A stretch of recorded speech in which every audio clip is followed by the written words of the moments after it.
Yeah, so like Scott mentioned, I practiced pharmacy for about roughly 3 years or so.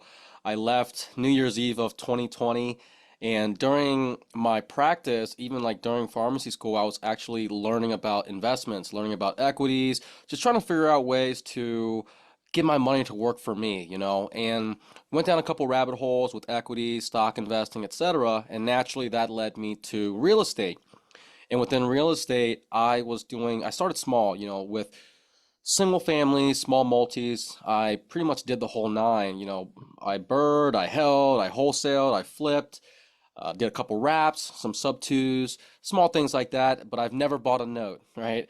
So I had a couple partners there. We started butting heads a little bit, and we decided to divest. Just sell everything, split off, go our own ways. And luckily, it was an amicable breakup. And from there, I was kind of lost. I didn't know what the hell I wanted to do. Should I continue doing the same thing, or do I continue to look and scale bigger?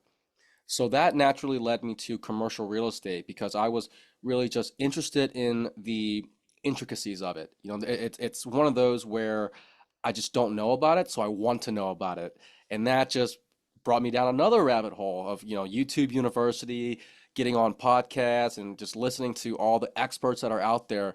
But again, that wasn't enough. Everything that I found was pretty rudimentary, and it didn't give me every aspect of it so that I felt comfortable to do it myself.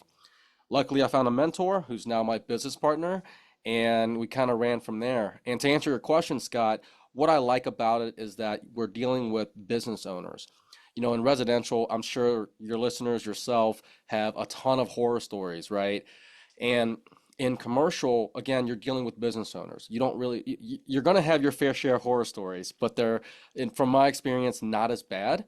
I love the aspect of talking to a business owner, partnering with them through the landlord-tenant relationship, and trying to figure out ways to either help their business or, helping them succeed in their tenancy in general.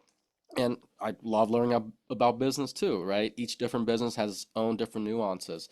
So that's one aspect of it. Secondarily, I think with the coolness or the creativity of all the leases that you can do within the commercial space is very intriguing to me, and it helps the NOI a little bit, and therefore gets your value on the back end or that general commercial asset to increase a little bit better.